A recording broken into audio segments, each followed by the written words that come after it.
Alright, assalamualaikum warahmatullahi taala wabarakatuh dan salam sejahtera. Oke, kita jumpa lagi. Oke, sekarang kita sambung dengan ciri masyarakat jahiliyah dari segi aspek sosial. Video sebelum ini cukup cerita politik dan ekonomi dorang kan. Oke, sekarang kita tengok macam mana ciri sosial. Oke, ciri sosial ini kita tengok macam mana agama mereka, kepercayaan mereka. Oke, dorang punya adat kehidupan dorang seharian. Oke, pertama kita tengok agama dan kepercayaan. Oke, masyarakat Arab nih, ada yang beragama Watani. Watani ini maksudnya menyembah berhala. Apa tuh berhala? Patung. Dorang sembah patung, dorang buat patung. Agama yang menyembah patung ini menjadikan patung sebagai apa Tuhan, dorang anggap itu sebagai wakil Tuhan. Tidak tahu lah macam mana pun apa maksud dorang, ya. Tapi dorang sembah patung, ya. Jadi masyarakat Arab jahiliyah ini pun tidak terkecuali, mereka pun buat macam itu juga, right? Banyaklah patungnya, ada patung Al-Latta, Al-Uzza, Al-Manat, itu nama-nama patungnya, Al-Hubbal, ya. Tapi memang di sekeliling Ka'bah tuh ada 360 buah patung berhala yang ada di situ sekeliling Ka'bah. Ya, itu agama Watani. Dan yang kedua itu agama Majusi. Agama Majusi ini yang agama yang menyembah api. Ya, ini agama ni berasal dari kerajaan Parsi. Ini Parsi sebelah, tengok dalam peta. Parsi itu di sebelah semenanjung tanah Arab. Kebanyakannya penganut agama ini mereka tinggal di Yaman, di Oman, di Bahrain. Kawasan itu dekat dengan Parsi, kan di bawah pengaruh Parsi. And then yang ketiga itu Yahudi. Agama ni agama Bani Israel. Yang tinggal di utara semenanjung tanah Arab. Ini agama Yahudi. Yang pegang kitab Taurat. Ini tidak Yahudi ini zaman ini tidak sama dengan yang Yahudi sekarang ya. Tidak sama. Ada bezanya. Kamu search lah sendiri. Right, and then agama Nasrani. Nasrani ini merujuk kepada Kristen lah. Agama ini dianuti oleh Bani Israel juga. Agama ini dikembangkan di utara semenanjung melalui penduduk Ghassan dan Hira. Ghassan Hira ini di kawasan utara semenanjung tanah Arab. And then seterusnya animisme. Animisme ini terdapat juga masyarakat mengamalkan kepercayaan animisme. Animisme ni ialah kita belajar sebelum ni kan, menyembah alam sekitar sebagai Tuhan dorang kan. Menyembah matahari, sembah pokok, ada yang sembah gunung, laut kan. Itu animisme. And then yang terakhir iaitu Hunafa. Hunafa berasal daripada perkataan Hanif. Hanif maksudnya lurus. Hunafa ni orang yang lurus lah.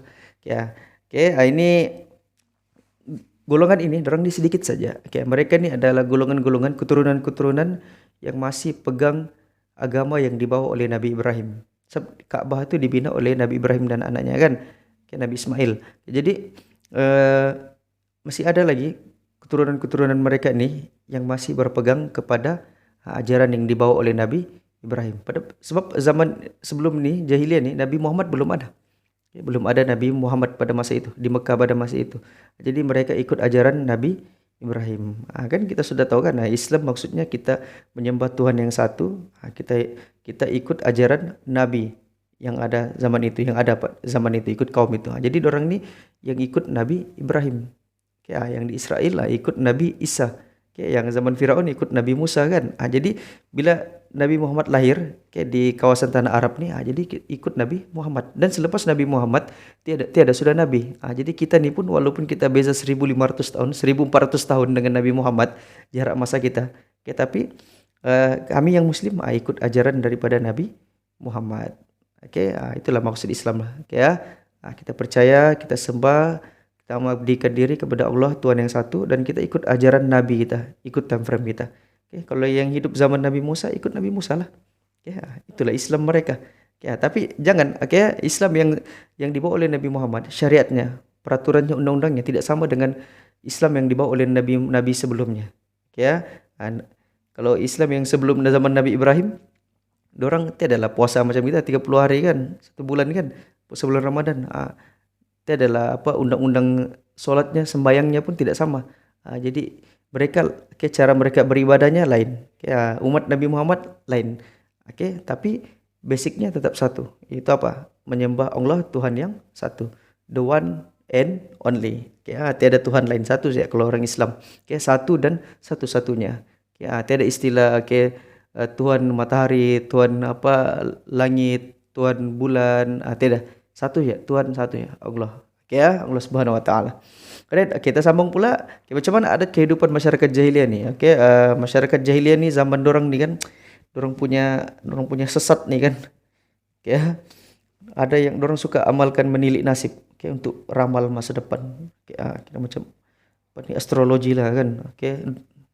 Ah, dorang cuba untuk tengok dorang punya meramal masa depan. Tak tahu lah macam mana mereka meramal, mungkin tengok tapak tangan ke, tarik lahir ke apa kan. Memang itu suatu yang sangat bertentangan lah dengan ajaran Islam. Ya. Jadi sebelum dorang buat satu perjalanan ke mana-mana tempat kan, dorang akan tengok dulu keadaan. Kalau macam keadaan macam rasa nak bagus, nak jadilah pergi. Kalau dalam perjalanan mereka terjumpa sesuatu yang pelik-pelik, dorang akan cancel perjalanan dorang tu. Macam-macam lah. Dan juga mereka mempercayai ahli sihir dan kuasa azimat. Dorang percaya kepada magic-magic, kuasa-kuasa azimat, ada tangkal-tangkal ni.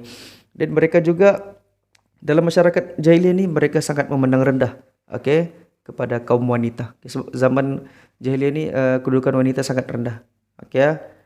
Dorang lebih memberi penghormatan yang tinggi kepada anak lelaki. Wanita ni tarafnya rendah saja. Wanita dianggap sebagai macam mana mau cakap apa? Sebagai bilang orang hanya untuk sebagai pemuas kepada lelaki saja. Zaman jahiliyah ni. Dan mereka ni boleh kahwin suka hati dengan berapa wanita pun dorang. Tiada undang-undang, suka hati mereka sajalah mau kahwin. And then mereka hidup dalam kemaksiatan. Dorang berjudi, berzina, minum arak. Dorang sikap angkuh, nak mau kalah, tiada toleransi, sikit-sikit bergaduh kan. Jadi apa bezanya dengan kita? Berjudi, berzina, minum arak kan. Angkuh sama juga kan sebenarnya kan. Kita pun teruk juga. Jadi begitulah ciri-ciri masyarakat jahiliyah, right? Lepas tu apa lagi? Hamba, golongan hamba pula dipandang hina dan status dorang paling rendah lah dalam kalangan masyarakat. Bila Nabi Muhammad kembangkan Islam, bila Islam semakin kuat, barulah sistem perhambaan ini dihapuskan. Perlahan-lahan. Sebab budaya ada hamba ni kan, memelihara hamba ni menjadi satu kebiasaan dalam masyarakat jahiliyah pada masa itu. And then ada juga sikap yang baik dalam masyarakat Arab ni. Dorang kalau ada tetamu datang, dorang memuliakan tetamu. Itulah salah satulah. Dorang menepati janji. Dorang hormat dengan tuan rumah. Itulah salah satu ciri yang baik ya. Di sebalik keburukan dorang tu ada satu yang baik lah. Alright. Jadi satu lagi apa yang positifnya juga ni, mereka sanggup korbankan diri untuk menjaga tetamu dorang. Dorang kalau orang jumpa pengembara ke apa, orang yang bermusafir kan, orang yang jalan jauh kan, dorang bantu. Itu salah satulah. Dan aktiviti mereka, dorang ni orang masyarakat Arab jahiliyah ni dorang pandai bersyair.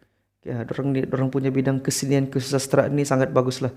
Dorang pandai bersajak, pandai berpidato. Jadi itulah hiburan-hiburan dorang, bersajak, berpidato dalam masyarakat jahiliyah ni. Right? Tapi yang mabuk-mabuk tadi itu, yang berjudi tadi itu dorang amalkan juga. Itu yang buruknya lah. Right?